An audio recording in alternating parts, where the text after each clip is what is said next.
Good morning all of you. मैं Anshul sir आप लोगों का बहुत बहुत स्वागत करता हूं आपके अपने यूट्यूब चैनल जिसका नाम है माई टीचर। जैसा कि साइंस की एनसीईआरटी क्लासेस चल रही थी और साथ के साथ जो एएमयू की तैयारी कर रहे हैं उनके लिए भी बहुत सारी बेनिफिट्स हैं, क्योंकि क्लास 8 की में एनसीईआरटी आती है साइंस में। तो एनसीईआरटी आपको पढ़ना बहुत ज़रूरी है। जो एकेडमी पढ़ रहे हैं, जो स्कूल के बच्चे हैं वो तो यहाँ देख ही सकते हैं, और जो अलीगढ़ मुस्लिम यूनिवर्सिटी की तैयारी कर रहे हैं क्लास 9 की, उसमें भी साइंस एनसीईआरटी क्लास 8 से इस क्वेश्चन आते हैं, तो दोनों आपके कवर हो जाएंगे इसमें।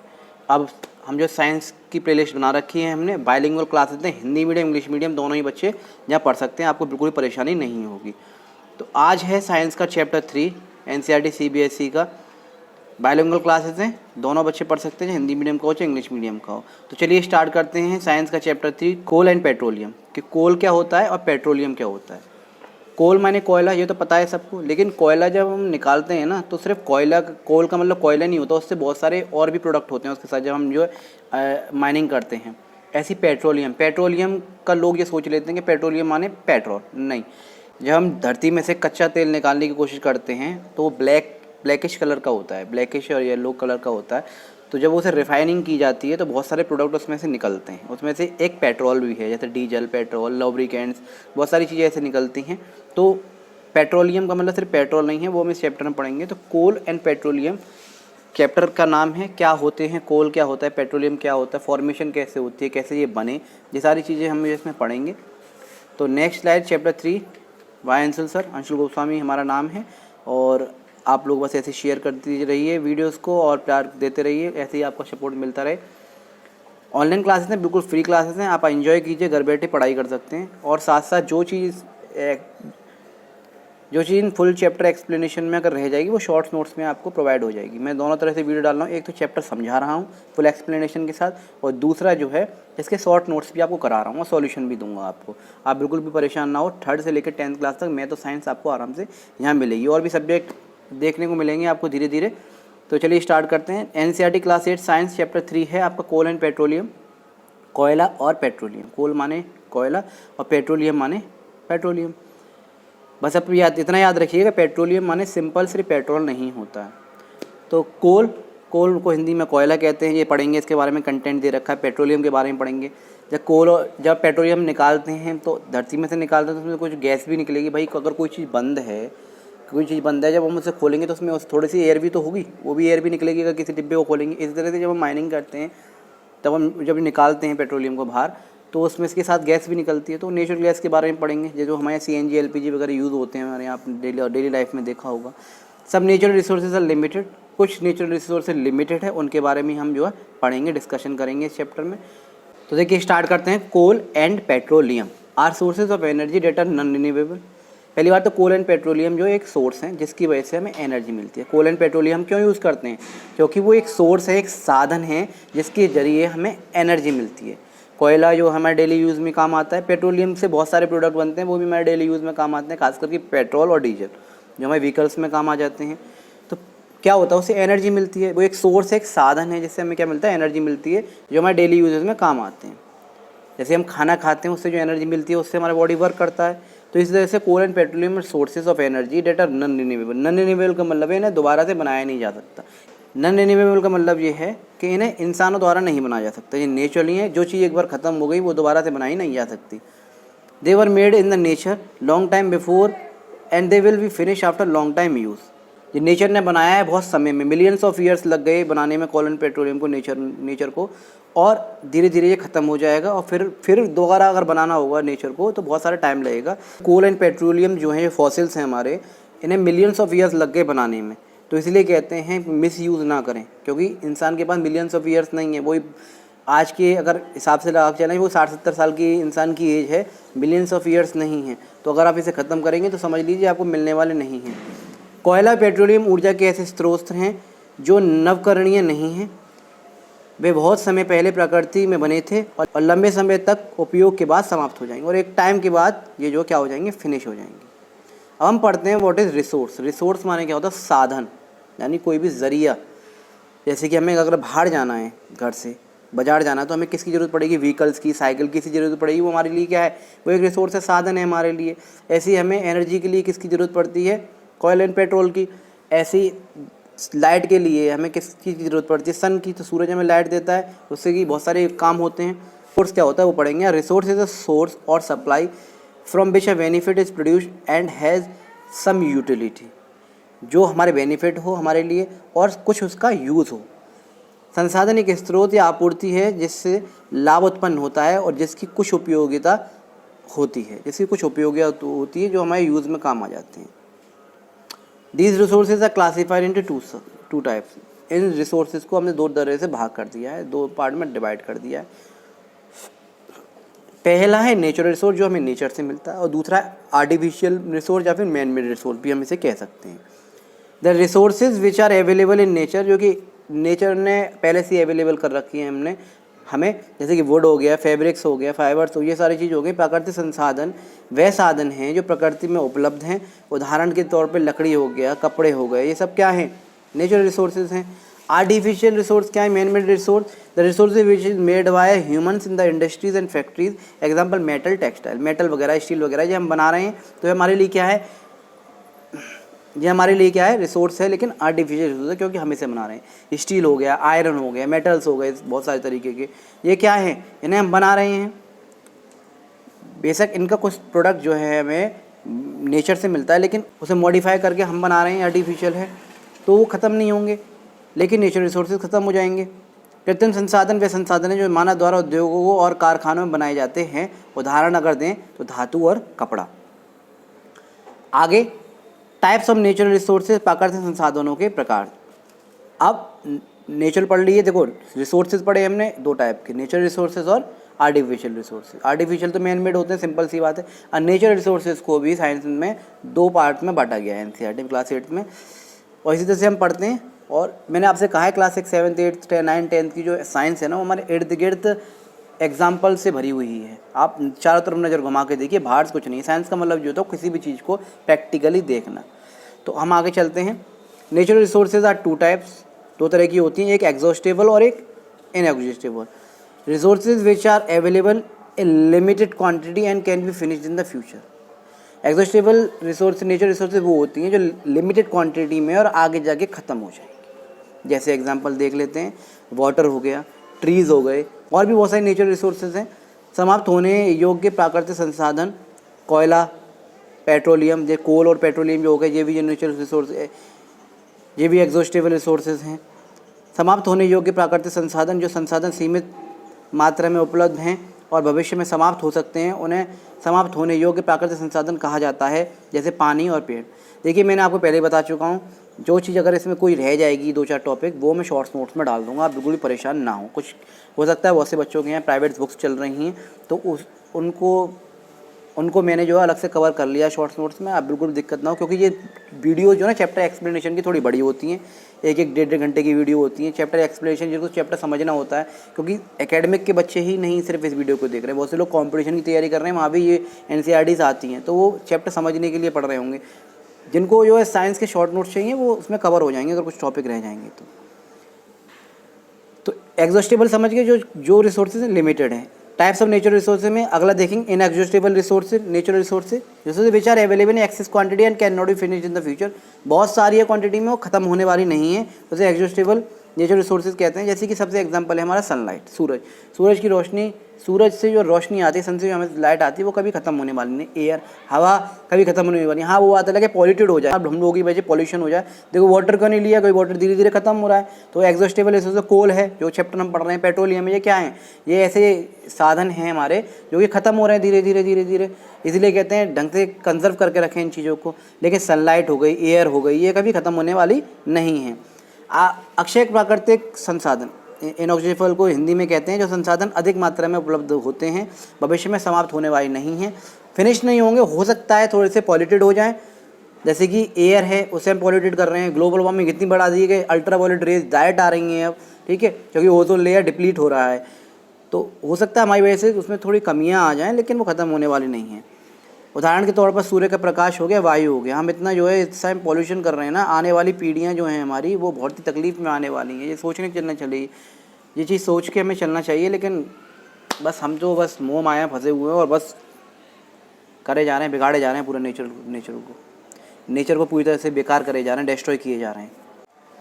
अब बात आएगी फॉसिल फ्यूल्स की। फॉसिल फ्यूल्स क्या होते हैं? फॉसिल फ्यूल्स देखो मिलियंस ऑफ ईयर्स एगो पहले नेचुरल डिजास्टर जो हुए थे, जैसे कि वॉल्केनिक इरप्शन कहा जाता है, ज्वालामुखी को फटना, अर्थक्वेक का आना, तूफान आना, ड्राफ्ट पड़ना, इनकी वजह से क्या हुआ था, एनिमल्स और प्लांट जो है वो क्या हो गए थे, पूरी तरह से डिस्ट्रॉय हो गए थे, डेड हो गए थे। वो धीरे धीरे डिकम्पोज हुए और उसके ऊपर ना लेयर जमती चली गई। आंधी आई, तूफान आई, मिट्टी इस तरह से जमती चली गई, मिट्टी उड़ उड़ के हवा आई, उनके ऊपर जानवर को पेड़ के ऊपर पड़ी, फिर बारिश आई, फिर वो ठोस हो गया। इस तरह से हज़ारों मिलियंस ईयर्स एगो लगे, जिसकी वजह से डेड एनिमल्स, जो डेड वेजिटेशंस थे हमारे, डेड एनिमल्स, फ्लावर्स, प्लांट्स वगैरह, जितने ट्रीज़ वगैरह थे, वो सारे क्या हो गए, अंडर कवर हो गए अर्थ के लेयर में, तो वो डेड हो गए। अब उनसे जो चीज़ हमें मिलती है उसे हम कहते हैं फॉसिल, ठीक है। और जब हम यूज़ कर लेते हैं वो हो गया एक तरह से फ्यूल। तो फॉसिल को हम फ्यूल की तरह यूज़ करते हैं। The fuels which are form dead remains of living organism, जो लिविंग ऑर्गेनिज्म से वो मर गए, डेड हो गए, उनसे मिलने वाले चीज़ों को हम फॉसिल फ्यूल्स कहते हैं, जिसमें से 2 उदाहरण हैं मेन इंपॉर्टेंट, जिसे हम पढ़ रहे हैं, पेट्रोलियम और कोल। अच्छा, वह ईंधन जो जीवित जीवों के मृत अवशेषों से बनते हैं, उदाहरण है पेट्रोलियम और कोयला। अब इसमें से पहला हम पढ़ते हैं कोल के बारे में। 2 ही चीज़ हमें पढ़नी है, कोल के बारे में, कोयला के, 2 ही चीज़ हमें इस चैप्टर में पढ़नी है मेन इंपॉर्टेंट, कोल के बारे में, कोयला के बारे में, पेट्रोलियम के बारे में। जब पेट्रोलियम निकालते हैं तो उससे प्रोडक्ट क्या क्या बनते हैं, कैसे वो निकालते हैं, और उसके साथ साथ जो नेचुरल गैस निकलती है उसके यूजेस वगैरह देखेंगे। यही आपका इंपॉर्टेंट चैप्टर है। आजकल के बच्चों के यहाँ प्रेस है तो वो शायद कोयले के बारे में इतना नहीं जानते हैं, मेट्रो में बैठने लग गए हैं, और जो पहले स्टीम इंजन चला करती थी, स्टीम ट्रेन चला करती थी, वो शायद कोयले के बारे में इतना नहीं जानते हैं, पेट्रोल और डीजल के बारे में जानते हैं। बहुत सारे प्रोडक्ट और भी होते हैं, इसके बारे में हम पढ़ेंगे। कोल यानी कोयला, it is a hard as stone and in black in colour. कोयला जो होता है, कोल जो होता है, वो हार्ड होता है, ब्लैक कलर का होता है। यह पत्थर के समान कठोर तथा काले रंग का होता है। Coal is one of the fuels used for cooking in olden days. पुराने समय में कोयला से ही खाना बनाया करते थे लोग। कोयला पुराने दिनों में खाना पकाने के लिए उपयोग किए जाने वाले ईंधन में से एक है। It is also use to generate thermal power and to produce electricity. इसका प्रयोग थर्मल पावर उत्पन्न करने और बिजली का उत्पादन करने के लिए भी किया जाता है। जैसे कि हमारे अलीगढ़ में जो है डैम वगैरह नहीं है आसपास, ना ही इतने कोई रिवर हैं, 100 किलोमीटर तक, बहुत दूर दूर तक रिवर नहीं है। तो यहाँ क्या होता है, हमारे अलीगढ़ में, यूपी के अंदर जो अलीगढ़ में हम रह रहे हैं, वहाँ जो है हरिद्वारगंज की तरफ क्या है, वहाँ कोयले से जो क्या होता है, बिजली बनाई जाती है शहर में। तो कोयला जो है बिजली बनाने के लिए भी यूज़ होता है। When coal is burned it mainly produces carbon dioxide. देखिए इसका डिसएडवांटेज भी है, जितना कोयला हम जलाते हैं उससे क्या होता है, कार्बन डाइऑक्साइड जो है ज़्यादा से ज़्यादा निकलती है, जो कि हमारे लिए हानिकारक भी है कहीं ना कहीं। जनरल एप्लीकेशन ऑफ कोल, कोयले के सामान्य अनुप्रयोग क्या क्या यूज़ होते हैं वो देखेंगे। कोल एज फ्यूल हम यूज़ करते हैं। Coking and use of cooking और कोक का उपयोग। देखो कुकिंग नहीं है, ये कोकिंग अलग चीज़ होती है, कोयले का एक प्रकार होता है। इथेनॉल प्रोडक्शन के लिए हम यूज़ करते हैं, और कोयले से क्या होता है, कोल तार भी बनता है। तो ये सारे उसके यूजेस हैं। अब आपको जो दे रखी है वो दे रखी है story of coal. Story of coal का मतलब है कोयला जो है कैसे बना कैसे, कहाँ से आया, क्या ऐसा हुआ जो कोयला बन गया। मैंने अभी आपको हिंट में बता दिया था शुरुआत में, डेड एनिमल्स जो मरे और जो उससे जो ठोस जो चीज़ें थी वो कोयला बन गया, और जो लिक्विड की चीज़ें थी वो पेट्रोलियम बन गया। अबाउट 300 मिलियन ईयर्स अगो, लगभग बताया गया है 300 million years ago, our world was fully surrounded by a forest. पूरा का पूरा वर्ल्ड जो हमारा फॉरेस्ट में था, जंगलों में बना हुआ था। अब तो शहर वेर बन गए इंसान, क्योंकि ज़्यादा पॉपुलेशन बढ़ गई है, पहले जंगल बहुत थे। Why the natural phenomena like flood, natural disaster की वजह से, जैसे कि फ्लड हो गया, वॉल्केनिक इरप्शन हो गया, सुनामी हो गया। द फॉरेस्ट वेट अंडरग्राउंड, जो फॉरेस्ट जो थे वो क्या हो गए, जब इनके ऊपर नेचुरल डिजास्टर हुआ तो वो सारे के सारे क्या हो गए, अंडरग्राउंड, जो धीरे धीरे दब गए, सारे के सारे धीरे धीरे दबते चले गए। मान लीजिए अगर कुछ यहाँ डाल दूँ मैं अभी, ठीक है, ये धरती है, इस पर अगर कुछ डाल दूँ तो धीरे धीरे आंधी आएगी, तूफान आएगी, तो वो जो चीज़ है ना वो ढकती हुई चली जाएगी, इससे ढकती हुई चली जाएगी। और ढकती हुई कोई चीज़ चली जाएगी तो उसमें प्रेशर भी बनेगा अंदर। भाई ऊपर से अगर किसी चीज़ को ढकते चले जाओगे, चकते हुए चले जाओगे, तो ऊपर तो लेयर बन गई, लेकिन अंदर क्या हो गया, अंदर तो प्रेशर बन रहा है। तो वही चीज़ दे रखी है सुनामी ऑफ द फॉरेस्ट। तो हमारी डेड वेजिटेशन थी प्लांट और एनिमल्स की, वो क्या हो गई, सारी अंडरग्राउंड हो गई, दब गई लेयर से। और हाई प्रेशर उसमें पड़ने लगा तो वो क्या हो गए, चेंज हो गए। Dead vegetation slowly start converting to coal, coal में बदल गए। Since it is formed by dead vegetation it is known as a fossil fuels, इसलिए उन्हें फॉसिल फ्यूल्स भी कहा जाता है, क्योंकि रिमेनिंग डेड एनिमल्स और प्लांट्स के बेस पे बनते हैं। लगभग 300 मिलियन वर्ष पहले हमारी दुनिया की पूरी तरह से जंगलों से घिरी हुई थी। बाढ़, ज्वालामुखी, विस्फोट, सुनामी जैसी प्राकृतिक घटनाओं से जंगल भूमिगत हो गए। उच्च दबाव यानी हाई प्रेशर में मृत वनस्पतियों धीरे धीरे जो हमारी जो वेजिटेशंस थी तो वो धीरे धीरे कोयले में परिवर्तित होने लगी। चूँकि ये मृत वनस्पतियों से बनता है इसलिए इसे जीवाश्म ईंधन भी के रूप में माना जाता है। अगली स्लाइड जो आपको दे रखी है उसमें दे रखे हैं टाइप्स ऑफ कोल, कोयले के प्रकार, के कोयले के प्रकार कितने होते हैं। एक ब्लैंक में आपको टाइप्स ऑफ कोल्स दे रखे हैं कोयले के प्रकार, एक तरफ उसमें कार्बन कितना कंटेंट करते हैं वो दे रखा है और एक तरफ उनकी प्रॉपर्टीज़ दे रखी है, उनमें गुण क्या होते हैं। देखिए पहला दे रखा है आपको एंथ्रासाइड। एंथ्रासाइड में 90% कार्बन होता है, शाइनी ब्लैक कलर का होता है और बहुत ज़्यादा हार्ड होता है, चमकदार काला और बहुत सख्त होता है, हार्ड होता है। ये पहचान होती है। कोयला तो है लेकिन उसमें भी टाइप्स। फिर है ब्यूटिमिनस, ब्लैक कोल भी बोलते हैं इसे, काला कोयला। 60% इसमें कार्बन होता है, ब्लैक इन कलर, ये ब्लैक इन कलर में होता है। ब्रेक्स वेरी इजीली, आसानी से जो है टूट जाता है, इस तरह से आप तोड़ सकते हैं। रंग में काला, बहुत आसानी से टूट जाता है। नेक्स्ट आपको दे रखा है लिग्नाइट। 40% कार्बन होता है, ब्राउन इन कलर, कलर में कैसा होता है, ब्राउन होता है। सॉफ्टन देन अदर टाइप्स, और उन दोनों से थोड़ा सॉफ्टन होता है। तो रंग में कैसा होता है, भूरा होता है, अन्य प्रकारों की तुलना में ये जो है नरम होता है। अब है डिस्ट्रक्टिव डिस्टिलेशन ऑफ कोल, कोयले का विनाशकारी आश्वासन, यानी कि हम पढ़ेंगे पहले फिर समझाते हैं। When coal is decomposed by heating in the absence of air, जब कोयला जो कोल होता है, कोयले जो होता है उसको हम जो डिकम्पोज करें हीट करके, इन the absence of air, air की प्रेजेंस ना हो, टू प्रोड्यूस यूजफुल प्रोडक्ट, ताकि उसमें यूजफुल प्रोडक्ट हम निकाल सकें। तो एयर जब उसमें मिल जाएगी तो कुछ और बन जाएगा। It is called destructive distillation of coal. इस प्रोसेस को हम डिस्ट्रक्टिव डिस्टिलेशन ऑफ कोल कहते हैं। On heating strongly in the absence of air, coal produces coke. जब इस प्रोसेस को हम इस प्रक्रिया को करते हैं तो हमें क्या क्या प्रोडक्ट प्राप्त होते हैं कोयले से।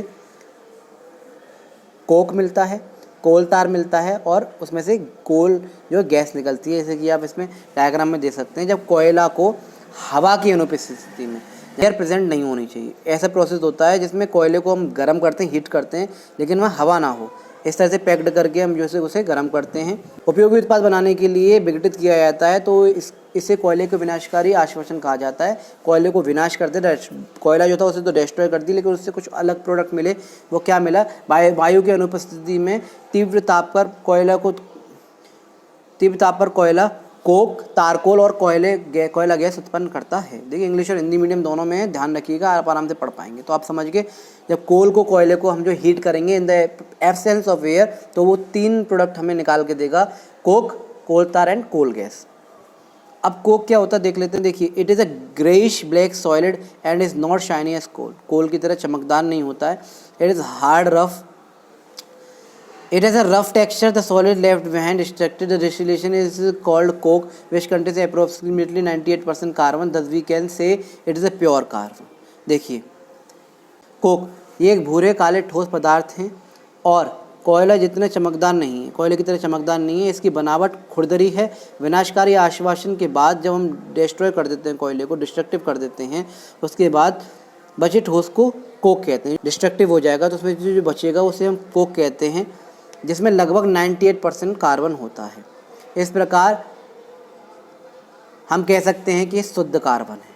अब यूज़ ऑफ कोक देखते हैं, कोक का प्रयोग कहाँ कहाँ होता है। कोक तो बना लिया हमने, लेकिन कोक का प्रयोग कहाँ होता है, यूज़ क्या होता है हमारे यूज़ में, तो उसे देखेंगे कोक का प्रयोग। Coke is an important smokeless fuel. पहली बात तो स्मोकलेस से धुआं नहीं निकलता, धुआं कम छोड़ता है।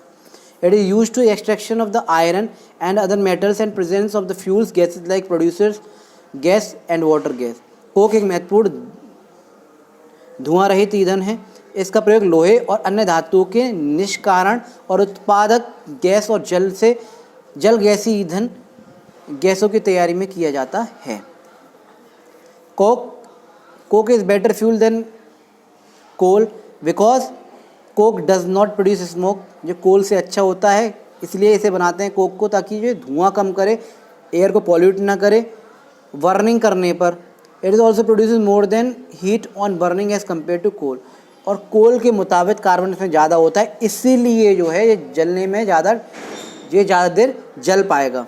कोयले की तुलना में कोक एक बेहतर ईंधन है, क्योंकि जलने पर कोक धुआं पैदा नहीं करता है। ये जलने पर कोयले की तुलना में अधिक ऊष्मा भी उत्पन्न करता है। तो यूज़ ऑफ कोक आपने देख लिया। आगे बढ़ते हैं, कोल गैस के बारे में देखेंगे। भाई जब हम किसी चीज़ को उगा लेंगे, हीट करेंगे, ठीक है, तो उसमें से गैस तो प्रोड्यूस होगी, जाहिर सी बात है। जैसे पानी को बॉयल करेंगे तो उसमें से गैस निकलेगी, इस तरह से जो 3 चीज़ निकली उसमें से एक कोल गैस है। It is mixture of hydrogen, methane, carbon monoxide and other gases. कोयला गैस ये हाइड्रोजन, मीथेन, कार्बन मिश्रण है, मोनोऑक्साइड और अन्य गैसों से बनी हुई है, इसे कोल गैस कहते हैं। और ये सारी जो हमें कोयला गैस जो होती है वो यूज़ में भी आती है। यूज़ ऑफ कोल गैस के बारे में देखेंगे। देखिए, coal gas is used as important industrial fuel because it is industrial fuel की इंडस्ट्रीज़ में जो है एज अ फ्यूल जो है क्या होती है, इस्तेमाल की जाती है। Because it produce a lot of heat on burning, क्योंकि जब हम इसे जलाते हैं तो बहुत सारी जो है आग ये क्या करती है, बनाती है। कोयला गैस का उपयोग एक महत्वपूर्ण औद्योगिक ईंधन के रूप में किया जाता है, क्योंकि जलने पर बहुत अधिक गर्मी उत्पन्न होती है। In the olden times coal gas was used for street lighting as it produces a luminous flame on burning. पुराने समय में जो गलियों में जो लाइटें जला करती थी वो कोल गैस की मदद से जला करती थी। पुराने समय में कोयला गैस का उपयोग स्ट्रीट लाइटिंग के लिए किया जाता था। इसे जलाने में एक चमकदार लौ उत्पन्न होती है। जब इसे जलाते हैं तो एक चमकदार लौ उत्पन्न होती है। देखिए आगे देखते हैं कोल तार। कोल तार क्या होता है? It is a dark black and oily liquid with a very unpleasant smell. इसमें एक अनप्लीजेंट सी स्मेल होती है कोल तार में। It is contain many useful chemicals. उसमें बहुत सारे केमिकल्स भी और होते हैं which are use to make ink, dyes, detergents, insecticide, artificial fibers, etc. Previous coal tar was used for mantling the roads, but now it has been replaced with bitumen. कोल तार ये एक बहुत ही अप्रिय गंध वाला गहरा काला और तेलीय तरल है। इसमें कई उपयोगी रसायन होते हैं जिसका उपयोग हम किस किस के लिए बनाने में करते हैं? कोल तार का स्याही बनाने में, या इंक जो होती है हमारे पेनों में उसमें यूज़ होता है कोल तार। रंगों में, डिटर्जेंट जो हमारे क्या रंग वगैरह होते हैं, कलर जो होते हैं, पेंट्स जो होते हैं उसमें, डिटर्जेंट्स में, कीटनाशक दवाइयाँ हैं, कृत्रिम फाइबर में आदि बनाने के लिए उपयोग किया जाता है। पहले कोल तार जो होता था, कोयले तार जो होता था, उसका उपयोग सड़क बनाने में किया जाता। आपने देखा होगा रोड़ी और उससे बिछा के कोल तार मिला के जो रोड बनाई जाती थी, डाबर की सड़क जिसे कहते थे। लेकिन अब क्या है, उसकी जगह जो है बिटुमेन ने ले ली है। कुछ फैक्ट्स दे रखे हैं कोयले के बारे में, कुछ तथ्य जिसके बारे में हम पढ़ेंगे। Industrial revolution start in the 18th century. Industry जो धीरे धीरे हमारे इंडिया में 18th सेंचुरी में आना शुरू हुई। Was based on the coal which was used to power the steam engine running of coal. और जो इंडस्ट्री जो थी कोयले की मदद से चला करती थी। Running of the coal the major cause in air pollution. आग जब भी कोयले को हम जलाते हैं तो उसमें से कार्बन निकलता है, ज़्यादा से ज़्यादा कार्बन डाइऑक्साइड निकलता है ज़्यादा से ज़्यादा, और वो हमारे एयर को क्या करती है, पॉल्यूट करती है। When coal burns it produces carbon dioxide, nitrogen dioxide, sulphur dioxide and a lot of smoke. और भी बहुत सारा धुआं होता है, इसमें गैसेज होती हैं, जिसमें से कुछ मेन है कार्बन डाइऑक्साइड, नाइट्रोजन डाइऑक्साइड और sulphur dioxide. Carbon dioxide is the major green gas house effect, जो कि ग्रीन हाउस को जो क्या करती है, इफेक्ट करती है। And it causes global warming. Sulphur dioxide, nitrogen oxide जो है एसिड रेन का कारण बनती हैं। नाइट्रोजन डाइऑक्साइड कॉजेज स्मोक, और नाइट्रोजन ऑक्साइड की वजह से स्मोक जो क्या होता है, बनता है। तो आप याद रखिए क्या क्या हमने पढ़ा। कार्बन डाइऑक्साइड जो होती है ग्रीन हाउस के लिए जो है हानिकारक होती है। सल्फर डाइऑक्साइड नाइट्रोजन डाइऑक्साइड की वजह से क्या होता है, एसिड रेन होती है। और नाइट्रोजन डाइऑक्साइड ऑल्सो कोज स्मोक। और नाइट्रोजन ऑक्साइड ही धुआं बनाने में क्या करता है, मदद करता है जब हम कोयले को जलाते हैं। 18वीं शताब्दी में औद्योगिक क्रांति जो है कोयले पर आधारित थी, ठीक है। वहाँ पहले जो इंडस्ट्रीज थी वो किस पे डिपेंड करती थी, कोयले की। आज भी हमारे अलीगढ़ में करीब एक ट्रेन 2 दिन में जो है कोयला फूक जाता है बिजली बनाने में।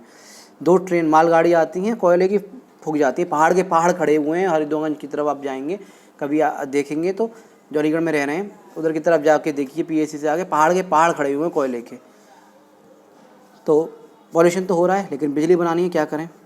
तो जब कोयला जलता है तो carbon dioxide, nitrogen oxide, sulphur dioxide ये सब निकलती हैं, धुआं पैदा करती हैं। कार्बन डाइऑक्साइड मुख्य ग्रीन हाउस गैस है। ग्लोबल वार्मिंग का कारण बनती है। और सल्फर डाइऑक्साइड और नाइट्रोजन ऑक्साइड अम्लीय वर्षण है, एसिड रेन बन करने में कारण बनती है। देखिए एसिड रेन का मतलब क्या होता है, इतना जो है एयर में पॉल्यूटेड पार्टिकल्स होते हैं, जब बारिश होती है ना तो उन पार्टिकल्स को नीचे लेके आती है, उसी को हम कहते हैं एसिड रेन। नाइट्रोजन ऑक्साइड भी स्मोक का कारण बनता है। अब इसमें कुछ अलग से जो है कोयले के प्रकार दे रखे हैं, जो मेन थे वो हमने पढ़ लिए, इसमें दे रखे हैं वो हम पढ़ेंगे। वैसे जैसे कि उसमें पहला दे रखा है लिग्नाइट। लिग्नाइट क्या होता है, उस कोयले का ही प्रोडक्ट होता है एक तरह से, जब कोयला हम निकालते हैं। Often referred as a brown coal, is a soft brown combustible sedimentary rock formed from naturally compressed peat. It is considered the lowest rank of coal due to its relatively low heat content. Hindi में पढ़ें, जिसे अक्सर भूरे कोयले के रूप में जाना जाता है। प्राकृतिक रूप से संपीड़ित पीट से बनी एक नरम भूरी दहनशील तलष्टी चट्टान है। इसकी अपेक्षाकृत कम ताप सामग्री के कारण इसे कोयले का सबसे निजी श्रेणी में माना जाता है। कोयले की अगर लेवल में हम इसे बांटें, A1 कौन है, A2 कौन है, तो ये सबसे नीचे जो आएगा लिग्नाइट जो है, और ये कम हीट प्रोड्यूस करता है जलाने पे। बिटुमिनस देखेंगे, बिटुमिनस क्या है। बिटुमिनस कोल और black coal is relatively soft coal, जो सॉफ्ट कोल होता है, containing a tar like substance called bitumen और asphalt. It is higher quality than the lignite sub bituminous coal but of poor quality than anthracite. Anthracite से तो जो है कम quality का है, लेकिन लिग्नाइट और सब बिटुमिनस से अच्छा है।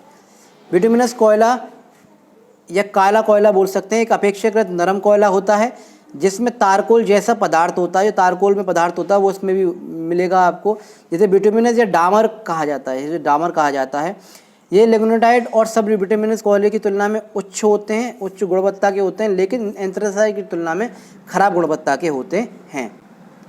नेक्स्ट हम पढ़ेंगे सब बिटुमिनस कोल क्या होते हैं। Sub bituminous coal is a type of lower grade coal होते हैं विच कंटेन 35 to 45% कार्बन। इसमें इतना कार्बन, जिसमें ज़्यादा कार्बन वो उतनी ज़्यादा हीट प्रोड्यूस करेगा, उतना ही कम जो धुआं देगा।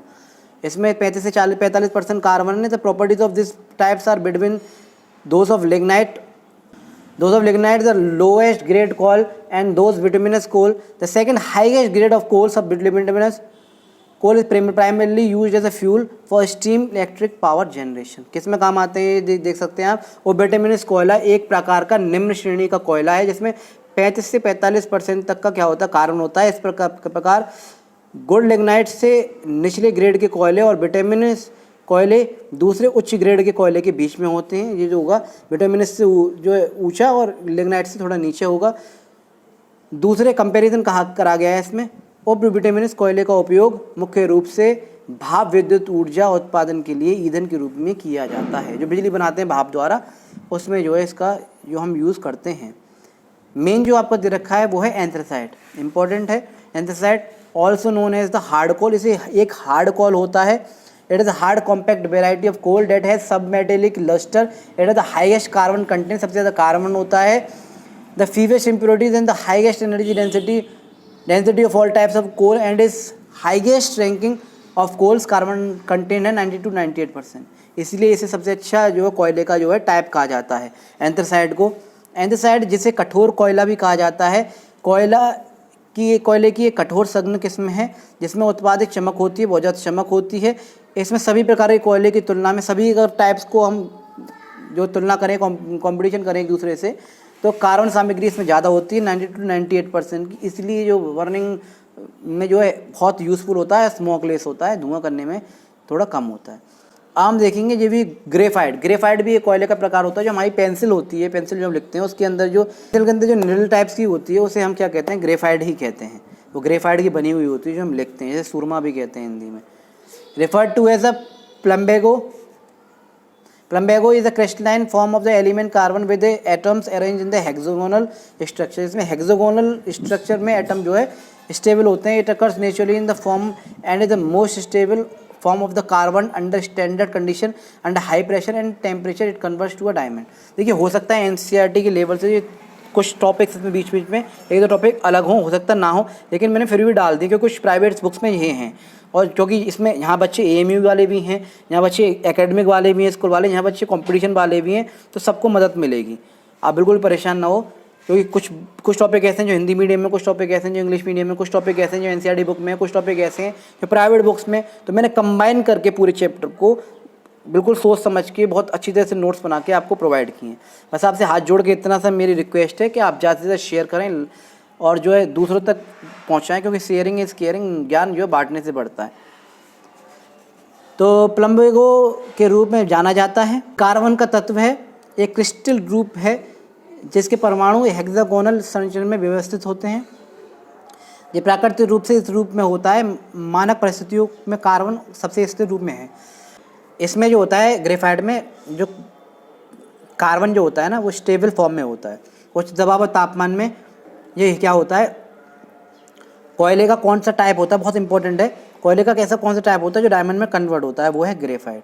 क्योंकि इसमें कार्बन जो होते हैं स्टेबल होते हैं और हेक्सागोनल एटम्स जो है इसमें क्या होते हैं, हेक्सागोनल एटम्स जो एक दूसरे से कनेक्ट होते हैं। तो यही हाई प्रेशर उच्च दबाव के कारण, उच्च टेम्परेचर के कारण, हाई टेम्परेचर के कारण यही जो है ग्रेफाइट जो है कन्वर्ट हो जाता है किसमें, हीरे में, डायमंड में। देखो दे रखा है इसमें, under high pressure and temperature it converts to diamond. तो ध्यान रखिएगा इस चीज़ को। कोयले का ऐसा कौन सा टाइप है, कोयला तो है, कहते हैं कोयला जो हीरे में बदल जाता है, लेकिन कौन से कोयले का कौन सा टाइप है, वो है ग्रेफाइट। जैसे पढ़ लिखना चाहिए, क्योंकि हम शुरू से ही ना पेंसिल से लिखते हैं बच्चे, जब हम बच्चे होते हैं तो ग्रेफाइट से हम लिखना शुरू करते हैं, याद रखिएगा। तो वो भी एक, और जब हम अच्छे से पढ़ते हैं तो हम भी एक हीरा बनते हैं। जितना हम पढ़ेंगे लिखेंगे उतना ही हम भी हीरा बनेंगे। तो there are 2 ways in mile coal. कोयला जो निकाला जाता है वो 2 तरीके से निकाला जाता है। एक तो धरती को ऊपर ही ऊपर खोद के, और एक धरती के अंदर खोद के फिर अंडरग्राउंड में माइनिंग करते हैं, हल्की हल्की जगह बना के फिर अंडरग्राउंड में माइनिंग करते हैं। और एक क्या होता है, धरती को खोदते हुए चले जाते हैं। तो कोयला का खनन 2 प्रकार से होता है, एक सरफेस माइनिंग ऊपर ऊपर भूतल खनन, और एक अंडरग्राउंड माइनिंग यानी कि भूमिगत खनन। वो एरिया के ऊपर डिपेंड करता है कहाँ पे कौन सी माइनिंग की जाएगी। सरफेस माइनिंग, भूतल खनन। Surface mining is a type of mining. Surface mining इस तरह की टाइपिंग माइनिंग का टाइप होता है विच soil and rock overlying the mineral deposit the overburden remove. It is opposite of underground mining in which the overlying rock is left in the place and the mineral removed through shafts and tunnels. सतही खनन एक प्रकार का खनन है जिसमें खनिज भंडार यानी कि ओवरबर्डन जो होते हैं, ऊपर ऊपर के जो मिनरल्स जो होते हैं कि ऊपर ही की मिट्टी और चट्टान को हटा दिया जाता है, ऊपर की मिट्टी चट्टान को उठा दिया जाता है। ये भूमिगत खनन जो कहा जाता है, जिसमें ऊपर की चट्टान को जगह पर छोड़ दिया जाता है और खनिज को सॉफ्ट या सुरंगों के माध्यम से अंडरग्राउंड माइनिंग। अंडरग्राउंड माइनिंग में क्या है, अंडरग्राउंड माइनिंग एक सॉफ्ट रॉक जो होते हैं, सॉफ्ट जो रॉक जो होते हैं, refers to group underground mining technique use to extract coal, shale and other minerals geological material from sedimentary soft.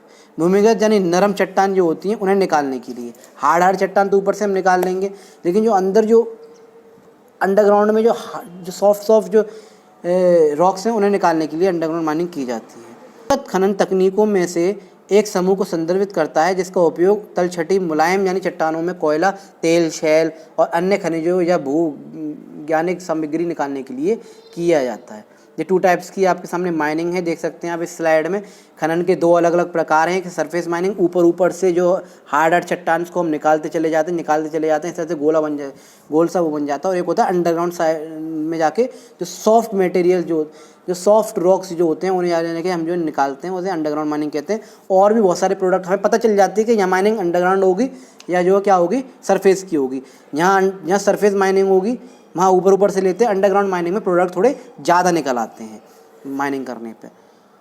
अब यहाँ कुछ list of coal fields in India दे रखे हैं, जहाँ माइनिंग हुई है भारत में। कोयला क्षेत्र की सूची, यहाँ ज़्यादातर कोयला जो है पाया जाता है, जहाँ माइनिंग आपको ज़्यादातर देखने को मिलेगी। देखिए साउथ करनपुरा कोल्ड फील्ड दे रखा है, नॉर्थ करनपुरा कोल्ड फील्ड है, रामबा कोल्ड फील्ड है, वेस्ट बोकारा कोल्ड फील्ड है, ईस्ट बोकारा कोल्ड फील्ड है, झारिया कोल्ड फील्ड है, Raniganj cold field, Singrauli coal field है, टेलकर कोल फील्ड है, आईवी वैली कोल फील्ड।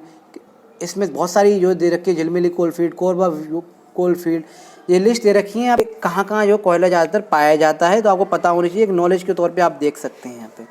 तो अब कोयला के बारे में हम पढ़ लिए, कोल क्या होता है, कोयले के बारे में पढ़ लिए। अब हम पढ़ेंगे पेट्रोलियम के बारे में। पेट्रोलियम क्या होता है? पेट्रोलियम सिर्फ हम पेट्रोल से मतलब नहीं होता। कोयला हमने देखा किस तरह से निकाला जाता है, किस तरह से बनता है, किस तरह से माइनिंग्स होती हैं, ठीक है। अब हम पढ़ेंगे petroleum.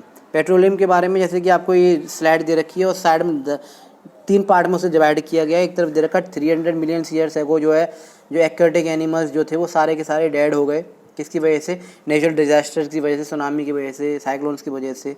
Marine animals and plants, जो प्लांट्स भी होते हैं भाई उसमें वाटर में, they are burned and layers sedimentary rocks, वो वहाँ डैम जो क्या हो गए, इकट्ठा हो गए समुद्र के तट पे, नदियों के तट पे, और वहाँ जो लेयर इसी तरह से बनती चली गई, मिट्टी बनती चली गई। कोई पानी बहता रहता है और ऊपर कहीं और की मिट्टी आके जो है उस पर क्या हुआ भाई, पहाड़ों पे से मिट्टी जो रिसती है पानी में, और वो मिट्टी जो धीरे धीरे उनके ऊपर जमती चली गई। 100 मिलियन से वो क्या हुआ, सैंड सेडिमेंट उस पर आ गई, वो डिकम्पोज हो गए और नीचे हाई प्रेशर बनने लगा। Immense heat and pressure decompose the organic material over year. और इस चीज़ में कोई 1-2 दिन नहीं लगा, मिलियंस ईयर्स लग गए इस चीज़ को प्रोसेस में होने के। हाई प्रेशर बनता गया और हाई प्रेशर की वजह से जो लिक्विड फॉर्म में वो कन्वर्ट हुआ, और लिक्विड फॉर्म में से हम जो पेट्रोलियम निकालते हैं। पेट्रोलियम जो होता है वो काला कच्चा तेल होता है, लेकिन उसे जब हम रिफ़ाइन किए करते हैं, जैसे कि आप घी, जब लोनी ये देखा होगा आप लोग, घी जब हम निकालते हैं तो क्या करते हैं, दूध को जो है हम दही में कन्वर्ट करते हैं, फिर दही को जो है हम जो है चलाते हैं, फिर वो उसमें से क्या होता है, लोनी निकल आती है, मट्ठा अलग हो जाता है, मट्ठा अलग कर लेते हैं। लोनी को फिर हम क्या करते हैं, उसे बॉयल करते हैं, फिर उसमें से घी निकल आता है, ऊपर गंदगी अलग निकल आती है। तो इसी से प्रोसेस के थ्रू जो है पेट्रोलियम से हम बहुत सारे प्रोडक्ट निकाल देते हैं। सब चीज़ हमें प्रैक्टिकली आसपास से ली गई है, साइंस में याद रखिएगा। We drill through the rocks, कहीं कहीं ये क्या होता है वाटर लेवल पे भी होता है, कहीं कहीं धरती जो है लैंड लेवल पे होता है, उससे जो है लैंड में क्या होता है ड्रिल की जाती है, उसमें से फिर हम इसको पेट्रोलियम को निकालते हैं। We will drill the rock and sediment to discover way will petroleum accumulate. तो हाउ पेट्रोलियम फॉर्म, जैसे कि आपने दे रखा है, देख सकते हैं। Petroleum is a naturally occurring, naturally बनता है, कोई बना हम लोग की बस की बात नहीं है। मैनमेड क्या, कल को कोयला और पेट्रोल ख़त्म हो जाए तो हम उसे बना सकें, नहीं बना पाएंगे, क्योंकि फिर मिलियंस ऑफ ईयर्स है वो लगे। हाँ बहुत अलग है, हमने वो उसके क्या किए विकल्प ढूंढ लिए हैं हमने। हम क्या है सोलर लाइट्स को जो है ज़्यादातर प्रेफर कर रहे हैं, और अच्छी बात है ये, क्योंकि हमें जो कंजर्व करके रखना चाहिए हमारे फॉसिल फ्यूल्स हैं। Flaming liquid that are in geological formation beneath the earth surface, धरती के अंदर पाए जाते हैं। It was produced when sea creatures died, जो सी क्रिएचर से वो जब डाइड हो जाते हैं, मर जाते हैं, and got covered with sand and clay under the high pressure, they did organism change into petroleum and natural gases. जब हम उसे निकालेंगे तो साथ साथ पेट्रोलियम तो आएगा, उसके साथ प्रेशर के साथ थोड़ी हवा भी रिलीज़ होगी जो नेचुरल गैस होती है। पेट्रोलियम एक प्राकृतिक रूप से पाया जाने वाला ज्वलनशील तरल पदार्थ है जो पृथ्वी की सतह के नीचे, याद रखिए पेट्रोलियम के साथ ही नेचुरल गैस बनती है, कोल के साथ हमने नेचुरल गैस नहीं पड़ी थी। सतह के नीचे भूमिगत संरचनाओं में पाया जाता है। इसका निर्माण तब हुआ जब समुद्री जीव मर गए और मिट्टी से ढक गए। उच्च दबाव से मृत जीव पेट्रोलियम और प्राकृतिक गैसों में बदल जाते हैं। अब इस स्लाइड में आपको दे रखा है petroleum. Petroleum is obtained from the dead remains of marine animals, अलग से एक शॉर्ट्स में दे दिया है। तो द वर्ड पेट्रोलियम को हमने 2 पार्ट में डिवाइड किया। आगे का जो किया पेट्रा, पेट्रा का मतलब होता है रॉक, और ऑयलियम, ऑयलियम का मीन्स होता है ऑयल, यानी रॉक के अंदर ऑयल, यानी धरती की जो चट्टान होती है उसके अंदर जो है लैंड सरफेस के नीचे में ऑयल जो है प्राप्त होता है, इसलिए हम उसे पेट्रोलियम कहते हैं। The word petroleum means rock oil, यानी कि धरती में से निकला हुआ, यानी कि चट्टानों से निकला हुआ oil. The world first oil well was drilled in Pennsylvania USA इन 1859। और इंडिया के अंदर कब ड्रिल हुआ सबसे पेट्रोलियम जो निकला, वो USA में निकला। इंडिया के अंदर असम में सब निकला, गुजरात में निकला, और Mumbai high river basin of Godavari and Krishna, Godavari और कृष्णा हाई बेसिन में जो है ये जो है ड्रिल किया गया पेट्रोलियम। अब जब हम जो है पेट्रोलियम हमने निकाल लिया, ड्रिल कर लिया धरती में से, सरफेस में से, तो क्या करेंगे, उसको रिफ़ाइन करेंगे, क्योंकि उसके हमें और प्रोडक्ट निकालने। डायरेक्ट कच्चा तेल निकाल के हम इसे यूज़ नहीं कर सकते ना, गंदा तेल होता है, कच्चा काला तेल होता है। रिफ़ाइन करके, जैसे हमारे पास में यूपी में अलीगढ़ के पास मथुरा रिफाइनरी है, वहाँ क्या होता है पेट्रोलियम रिफ़ाइन किया जाता है। तो वही हम देखेंगे पेट्रोलियम का शोधन। Petroleum is a dark oily liquid, petroleum जो हम निकालते हैं वो डार्क होता है, ऑयली लिक्विड होता है। It is an unpleasant odour, it is a mixture of various constituents such as जैसे कि दे रखा है क्या क्या निकलेंगे उसमें। पेट्रोलियम एक गहरा तरल तेलीय तरल है, इसमें अपरित गंध होती है, अलग सी बदबू होती है, ये विभिन्न घटकों का मिश्रण है। इसमें क्या क्या निकलता है, पेट्रोलियम गैस निकलेगी, पेट्रोल निकलेगा, डीजल निकलेगा, लिब्रिकेंट्स ऑयल्स निकलेंगे, पैराफिन वैक्स निकलेगा, ये सारी चीज़ उसमें से निकलती हैं। रिफाइनिंग हम धीरे धीरे करते हैं। जैसे दही को जब हम चलाते हैं तो मट्ठा निकलता है, मट्ठा से क्या होता है, लोनी से हम घी बनाते हैं, मक्खन वगैरह इस तरह से होता है। क्या करते हैं हम, इसमें प्रोसेस होता है इस तरह से। इसको पेट्रोलियम का जो हम रिफाइनिंग करते हैं तो इसमें से बहुत सारे प्रोडक्ट निकलेंगे। याद रखिएगा पेट्रोल को जो है हम ब्लैक गोल्ड भी कहते हैं। क्यों? क्योंकि हम सरफेस में से जो लिक्विड पेट्रोलियम निकालते हैं वो ब्लैक कलर का होता है, उससे जो है पेट्रोल बनता है। और पेट्रोल जो है पैसों में जो है ज़्यादा, पेट्रोल को जो पैसों में बेचा जाता है तो पैसे ही पैसे आते हैं, तो इसलिए कहते हैं ब्लैक गोल्ड। आगे आपको स्लाइड में एग्जांपल दे, आपको जो एक डायग्राम दे रखा है देखिए। तो इस डायग्राम में आप देख सकते हैं, देखिए किस तरह से पेट्रोलियम में नेचुरल गैस डिपॉजिट होती है अंदर, उन्हें हम निकालते हैं। रिफाइनिंग ऑफ पेट्रोलियम में बता चुका हूँ, आप फैक्ट्रीज में देख सकते हैं इस तरह से जो फैक्ट्री लगी रहती है। The process of separating the various refining का मतलब हो जाए एक प्रोसेस होता है, इसमें सेपरेट किया जाता है कॉन्स्टिट्यूशन पेट्रोलियम को, इज नोन एज रिफाइनिंग। इसे रिफाइनिंग कहा जाता है। It is carry out in petroleum refining, इसे पेट्रोलियम रिफाइनिंग में किया जाता है। पेट्रोलियम के विभिन्न घटकों अंशों को अलग करने की प्रक्रिया को शोधन कहा जाता है। शोधन यानी कि अलग करना, ये पेट्रोलियम रिफाइनिंग में किया जाता है। पेट्रोलियम रिफाइनिंग में ये सब चीज़ किया जाता है। देखिए पेट्रोलियम रिफाइनरी साइड में, स्लाइड में दे रखा है, थोड़ा सा धुआं कर रही है, जो तो पॉल्यूशन तो होता है भाई, जब हम ऐसा काम करते हैं ना थोड़ा बहुत तो पॉल्यूशन होता है। लेकिन क्या है ना, अब ज़्यादा लेवल पे हो रहा है। Petroleum refinery change crude oil, क्या काम होता है उनका, पेट्रोलियम रिफाइनरी होते हैं जो crude oil into petroleum products, जो क्रूड ऑयल हम निकालते हैं उससे पेट्रोलियम प्रोडक्ट्स में जो है क्या करते हैं, बदल देते हैं फॉर यूज़ ऑफ फ्यूल्स। अब जो फ्यूल्स उसमें बनते हैं, निकलते हैं प्रोडक्ट जो निकलते हैं पेट्रोलियम के रिफाइनिंग करने से, कहाँ कहाँ यूज़ होते हैं, ट्रांसपोर्टेशन में, हीटिंग में, पेविक रोड्स बनाने में, जनरेटिंग इलेक्ट्रिसिटी प्रोड्यूस करने में, फीड स्टॉक्स में, फॉर मेकिंग केमिकल्स और केमिकल्स वगैरह में भी यूज़ होते हैं। रिफाइनिंग ब्रेक्स को crude oils down into various component, crude oil को बहुत सारे कंपोनेंट्स में क्या करता है, डिवाइड कर देता है। Which are then selectively reconfigured in new product, जो कि न्यू प्रोडक्ट में बन जाता है। The process of separating the various constitution fractions of petroleum is known as refining. It is carry out in petroleum refinery. Petroleum refinery में petroleum को अलग अलग किया जाता है, उसमें से कंपोनेंट्स निकाले जाते हैं। The crude oil mixture is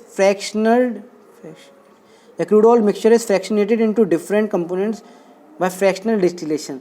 इस पेट्रोलियम को धीरे धीरे फ्रैक्शन में डिवाइड करना, फ्रैक्शन में जो प्रोडक्ट निकालना, इसे फ्रैक्शनेशन डिस्टिलेशन भी कहते हैं। पेट्रोलियम, अब आप समझ गए होंगे पेट्रोलियम के बारे में, थोड़ा सा और देख लें। Petroleum is referred as black gold, मैंने आपको बताया पेट्रोलियम को ब्लैक गोल्ड भी कहा जाता है। When the petroleum is drilled from the ground in the liquid form, क्योंकि पेट्रोलियम जो धरती में होता है तो लिक्विड फॉर्म में होता है, और बाहर जब आ जाता है द क्रूड ऑयल तो वो क्या होता है, उसे ब्लैक गोल्ड हम कह देते हैं, क्योंकि वो फिर जो बिकने लग जाता है, पैसों में उसे मिलते हैं। Because of its oil and worth people to refer it gold.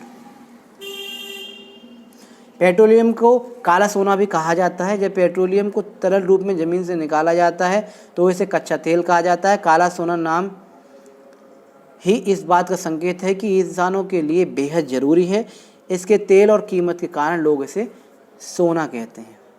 The main purpose of petroleum refining is to convert crude oil into a useful. क्यों रिफाइनिंग की जाती है पेट्रोलियम की? ताकि क्रूड ऑयल को जो है हम बहुत सारे यूजफुल प्रोडक्ट में बना सकें, बदल सकें, और वो हमारे काम आ सकें। द मेन प्रोडक्ट्स जो होते हैं उसमें एलपीजी हो गया, गैसोलीन हो गया, जेट फ्यूल, जो जेट उड़ते हैं उसके लिए अलग फ्यूल होता है।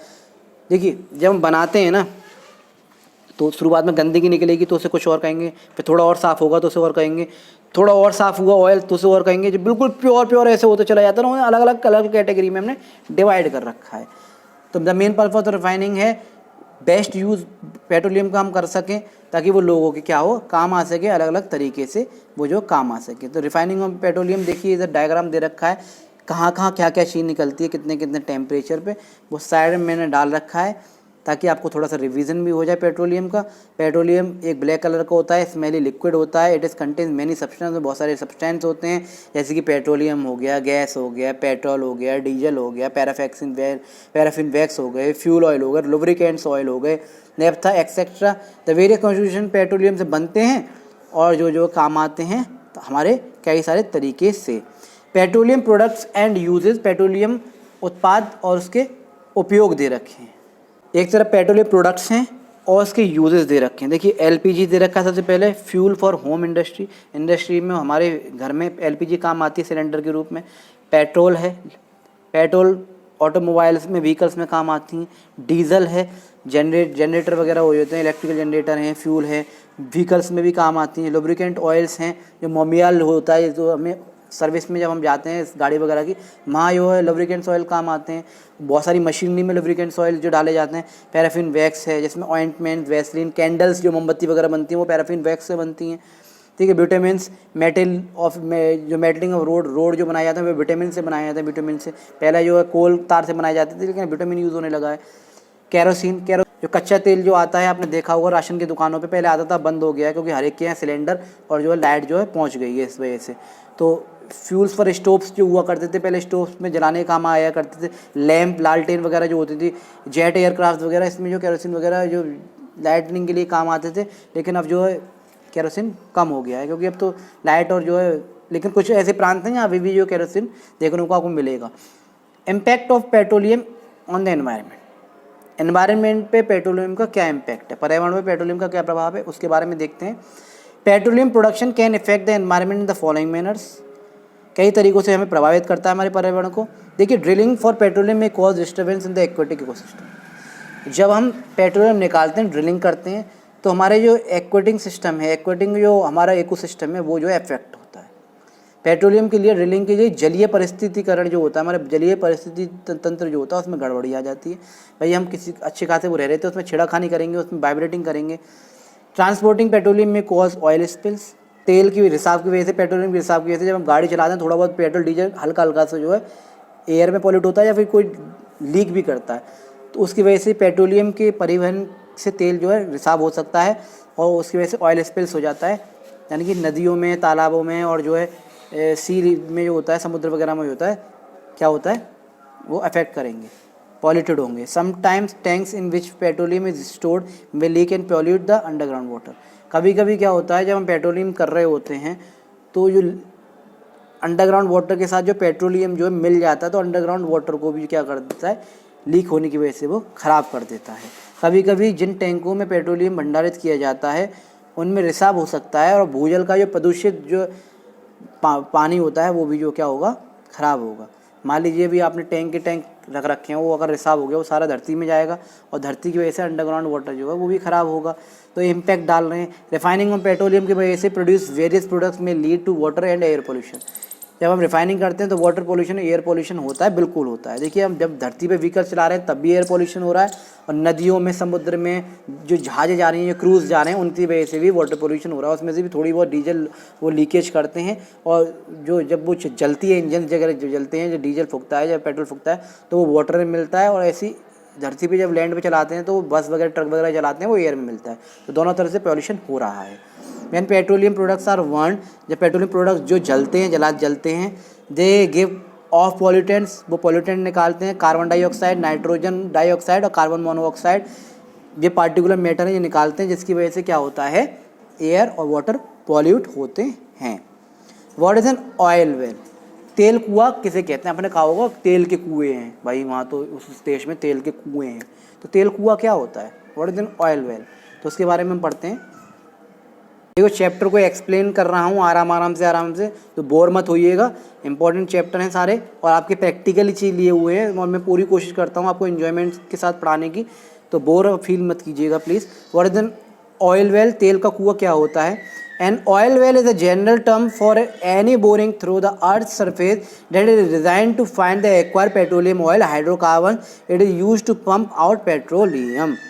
एक तेल कुआं पृथ्वी की सतह के माध्यम से किसी भी बोरिंग के लिए सामान्य शब्द है, जैसे पेट्रोलियम तेल, कार्बन डाइऑक्साइड, हाइड्रोकार्बन खोजने और प्राप्त करने के लिए डिजाइन किया गया है। इसका उपयोग पेट्रोलियम को बाहर निकालने के लिए किया जाता है। जैसे पानी निकालने के लिए कुआं खोदा जाता है ना, खोदते साइड में कुआं खोदा जाता है। इस तरह से हम जो है पहले पता लगाते हैं कि यहाँ पेट्रोलियम वगैरह है या नहीं, तो वहाँ भी जो क्या होता है, कुएँ की तरह खोद दिया जाता है, जब उसमें से पेट्रोलियम बाहर निकालने। जैसे पानी, आप कुएं में पानी देखते हैं, इसी से पेट्रोलियम को वहाँ से बाहर निकाल देते हैं। इसलिए कहते हैं कुछ देश हैं, सऊदी अरेबिया वगैरह हमारे, तो वहाँ जो है पेट्रोल के कुएँ खुदे हुए हैं, और बिल्कुल सही बात है। एन ऑयल वेल, एक तेल का कुआँ, जैसे कि आप देख सकते हैं कैसे मशीनरी जो है तेल के कुएँ में से जो है क्या निकाल रही है, पेट्रोलियम निकाल रही है। देख सकते हैं आप, ऐसे मशीन लगी होती है, बिल्कुल जैसे यहाँ पानी के कुएँ होते हैं वहाँ तेल के कुएँ होते हैं, इसलिए वो कंट्री जो थोड़ी सी हमसे रिच हैं। Access of petroleum products and coal uses least true. तो क्या है, पेट्रोलियम उत्पादों और कोयले के अत्यधिक उपयोग से क्या क्या परेशानियाँ होती हैं कोयल और जो है पेट्रोलियम के यूज़ से। देखिए, हम जैसे जी रहे हैं वैसे जी रहे हैं, ठीक है, कोई दिक्कत नहीं है, लेकिन आने वाले जो पीढ़ियाँ हैं, हमारे जो बच्चे हैं, उनके लिए हम बहुत सारा नुकसान कर रहे हैं। व्हीकल्स अगर हम अब भी इस्तेमाल करना बंद कर दें, साइकिल्स यूज़ करें या फिर पब्लिक ट्रांसपोर्ट हम यूज़ करें, तो उसमें ज़्यादा फ़ायदा होगा, पॉल्यूशन कम होगी, वाटर को हम मिसयूज़ रोक सकते हैं, एयर पॉल्यूशन को बचा सकते हैं, वाटर पॉल्यूशन को बचा सकते हैं। तो आने वाला जो पीढ़ी है ना, वो आराम से रह पाएगी, और साथ साथ कोल और पेट्रोलियम ये सारी चीज़ें फॉसिल फ्यूल से वो सारी चीज़ देख पाएगी, वरना ये सब विलुप्त हो जाएंगे और आने वाला टेम्परेचर इतना हाई हो जाएगा, बहुत ज़्यादा दिक्कत करेगी। अभी 2024 में ही 40-45 डिग्री तक टेम्परेचर पहुंच रहा है। होने वाले आने वाले 40-50 सालों में हमारी पीढ़ियाँ नहीं आएंगी, कहाँ टेम्परेचर पहुँचाएंगे हम लोग। तो सोचना पड़ेगा, सोचिए। एसिड रेन का कारण बनते हैं, अम्ल वर्षा होती है। Coal fired power plants emit mercury, selenium and arsenic which are harmful to human health and environment. कोयले के चलने वाली बिजली संयंत्र पारा, सेलेनियम और आर्सेनिक उत्सर्जित करते हैं।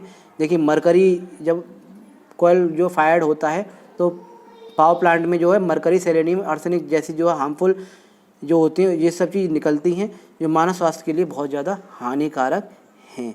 Release of carbon dioxide, a green house gas which causes climate change and the global warming. Carbon dioxide जितनी ज़्यादा निकलेगी उतना ही ग्रीन हाउस गैस जो है ग्रीन हाउस गैस इफेक्ट होंगी, और साथ के साथ जो है ग्लोबल वार्मिंग बढ़ेगी, टेम्परेचर बढ़ेगा। To the IPCC, coal is the largest contributor to the human made increase in this carbon dioxide in the air. Coal ही एक इकलौता ऐसा कारण है जिसकी वजह से कार्बन डाइऑक्साइड एयर में सबसे ज़्यादा बढ़ रही है, जिसकी वजह से ग्लोबल वार्मिंग बढ़ रही है, टेम्परेचर हाई हो रहा है।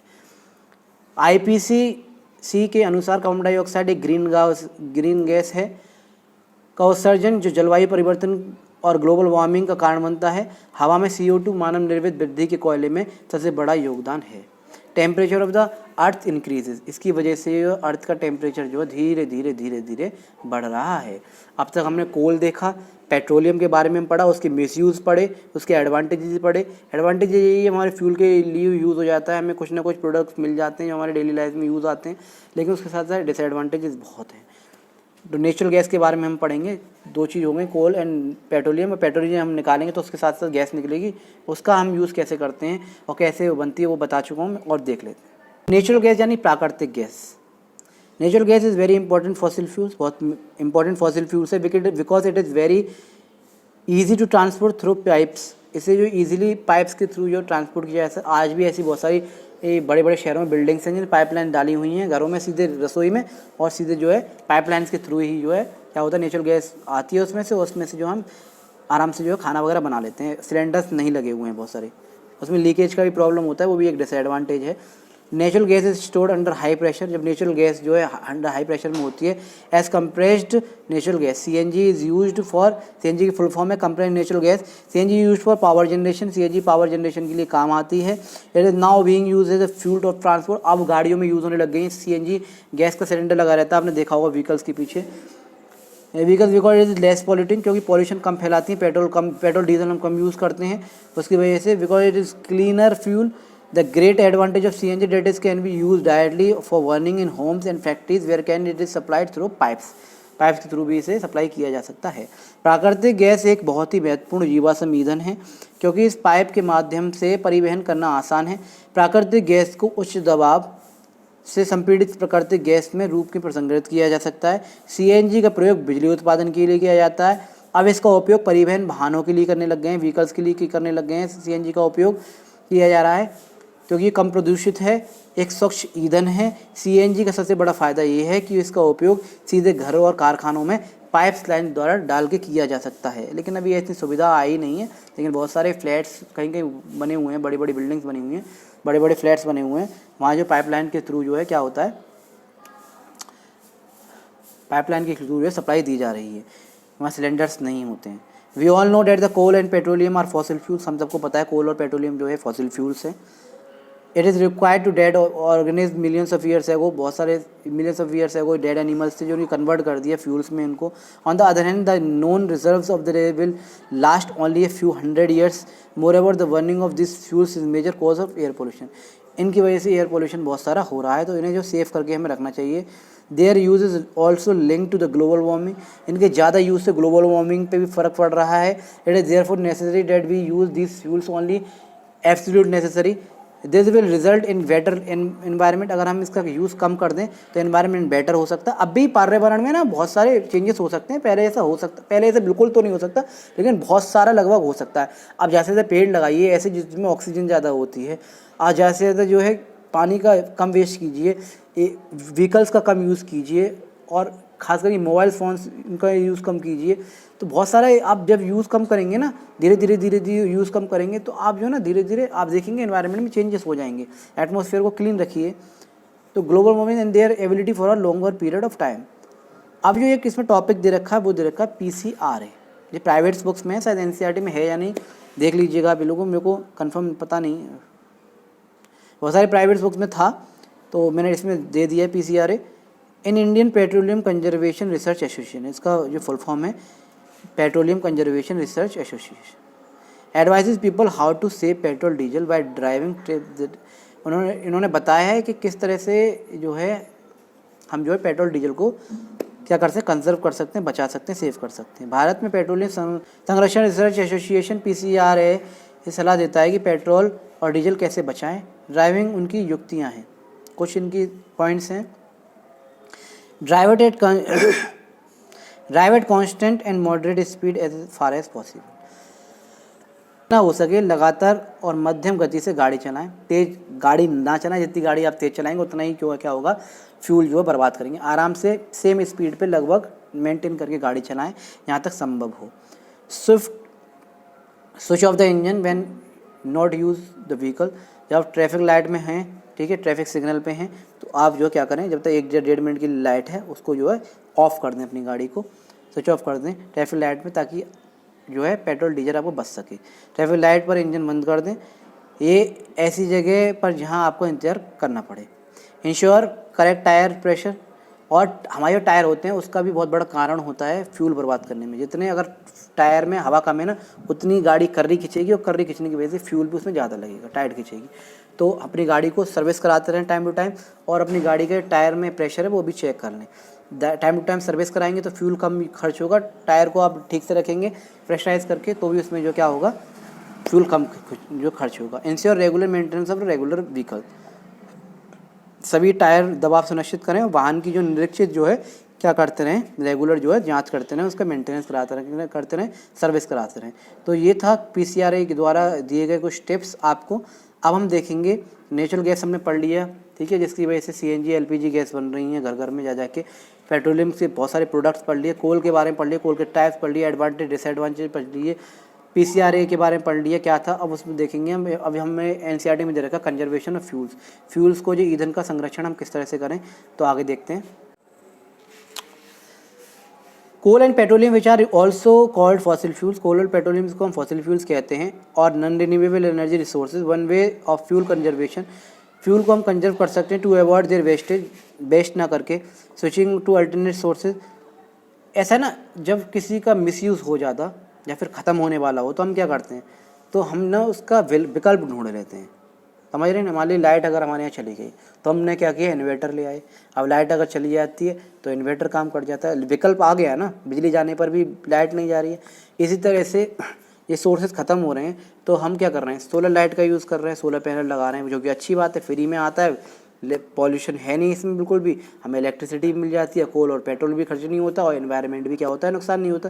तो हम क्या करें, फ्यूल को कंजर्व करने के लिए हम विकल्प ढूंढ सकते हैं, जैसे कि energy form of the solar system, solar heater है, सोलर कुकर हैं, यूज़ नेचुरल गैस हैं, नेचुरल गैस का हम जैसे यूज़ कर सकते हैं, एंड विंड एनर्जी है, विंड एनर्जी को हम यूज़ कर सकते हैं, and some ways to reduce their use है। कोयला, पेट्रोलियम, जिन्हें जीवाश्म ईंधन या गैर नवकरणीय ऊर्जा संसाधन भी कहा जाता है, जो बनाए नहीं जा सकते दोबारा, ईंधन संरक्षण की एक तरीका है उनको बर्बाद करने से रोकने का, बचाने का।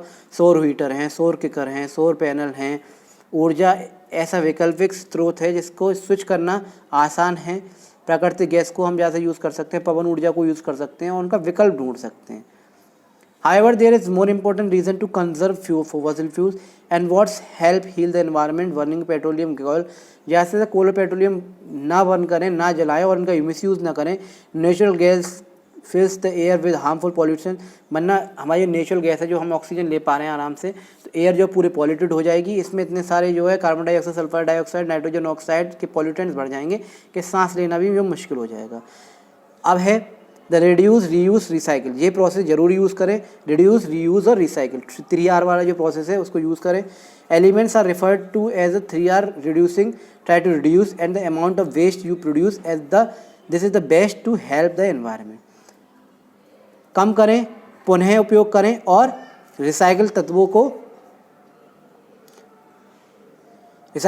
3R कम करने के रूप में जाना जाता है।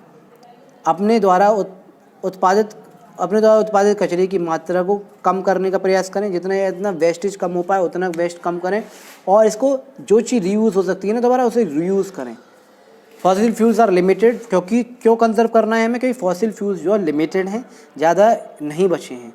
The account of 90% of the energy being use today, 90% जो है हमने यूज़ कर ली हैं। Running of the fuel fuels like coal and petroleum leads to major environment problem such as the air pollution, acid rain and global warming. इस time 90% वे आज उपयोग की जा रही हैं ऊर्जा का 90% हिस्सा है। कोयला, पेट्रोलियम जैसे जीवाश्म ईंधन को जलाने से वायु प्रदूषण होता है, अम्लीय वर्षा होती है, ग्लोबल वार्मिंग का टेम्परेचर बढ़ता है, ग्रीन हाउस गैस बढ़ रही है, पर्यावरण को जो परेशानी हो रही है, समस्याएं पैदा हो रही हैं। We should try to save fossil fuels, fossil fuels को ज़्यादा से बचाना चाहिए। We can do this by following some simple reason, कुछ चीज़ दे रखी हैं उनके थ्रू जो हम इसे बचा सकते हैं। We should walk down to short distance. देखिए शॉर्ट डिस्टेंस पे अगर थोड़ा बहुत दूर जाना है ना, हमें तो पैदल जा सकते हैं, साइकिल का यूज़ कर सकते हैं, बाईसाइकिल का, instead of using vehicle. We should switch off the vehicle, switch off vehicles को, या इंजन को बंद कर दें ट्रैफिक लाइट पे जब आप हों, ट्रैफिक सिग्नल पे जब हों। We should use carpools to reduce the consumption of fuel. आप जैसे तो पब्लिक ट्रांसपोर्ट का यूज़ कर सकते हैं, कारपूल्स का यूज़ कर सकते हैं। Try to use alternate source of energy, और कोयला पेट्रोल यूज़ ना करके किसी और चीज़ को हम क्या कर सकते हैं, यूज़ कर सकते हैं, अल्टरनेट कर सकते हैं। अल्टरनेट सोर्सेज ऑफ एनर्जी आपको कुछ दे रखी हैं, जैसे हाइड्रो पावर प्लांट यूज़ हो रहे हैं, ठीक है, सोलर पैनल्स यूज़ कर रहे हैं हम, विंड एनर्जी को कन्वर्ट कर रहे हैं, टाइडल एनर्जी, जियोथर्मल एनर्जी है, बायोमास है, इनको हम जो है लेके आ रहे हैं अपनी निजी ज़िंदगी में, जो कि अच्छी बात है। लेकिन इतना भी मिसयूज़ इनका ना करें कि ये भी जो है पॉल्यूटेड हो जाएँ। तो ये आपने दे रखा है 3R रिड्यूस करके, आप जैसे प्लास्टिक को रिड्यूस करें प्लीज़, प्लास्टिक का ज़्यादा यूज़ ना करें और इन्वायरमेंट को पॉल्यूटेड ना हो कर। तो ये था आपका चैप्टर 3 कोल एंड पेट्रोलियम, जिसके बारे में कोल के बारे में पढ़ा, कोल क्या होता है, पेट्रोलियम सिर्फ पेट्रोल नहीं होता, कैसे उसे ब्लैक गोल्ड कहा जाता है, पेट्रोल को भी गोल्ड कहा जाता है कई जगह पे, वैसे पेट्रोलियम को ही गोल्ड, ब्लैक गोल्ड कहा जाता है। उसके सारे प्रोडक्ट निकले, उसके टाइप्स निकले, हीरा कैसे कोल के टाइप से बनता है, ग्रेफाइट से, बहुत सारे टाइप्स पढ़े, कंजर्व कैसे कर सकते हैं, नेचुरल गैस क्या होता है। बहुत ज़्यादा बड़ा चैप्टर नहीं है, बहुत ही आसान सा चैप्टर है। और इसमें भी कुछ टॉपिक्स अगर रह गए हैं तो वो शॉर्ट्स नोट्स में को कवर करा दूंगा।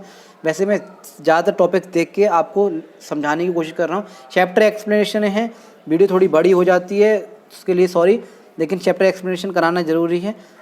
नॉलेज है, फ्री ऑफ कॉस्ट मिल रही है, प्लीज़ ले लीजिए। और आप लोगों से हाथ जोड़कर अनुरोध है, जिनको इस वीडियोस की ज़्यादा ज़रूरत है, आपके आसपास गरीब बच्चे हैं या फिर ऐसे लोग हैं जिन पे सफिशिएंट मटेरियल नहीं है पढ़ने के लिए या फिर सफिशिएंट मनी नहीं है पढ़ने के लिए, तो फ्री ऑफ कॉस्ट वहाँ उन तक पहुँचा दें। शेयरिंग इज केयरिंग, ज्ञान बांटने से बढ़ता है, नॉलेज जो बांटने से बढ़ती है। तो प्लीज़ ज़्यादा से ज़्यादा शेयर करें, लाइक करें, सपोर्ट करें। और मैं अंशुल सर फिर मिलता हूँ कोई नए कंटेंट के साथ, नई वीडियो के साथ। जब तक के लिए जय हिंद, जय Bharat, thank you, have a nice day, धन्यवाद।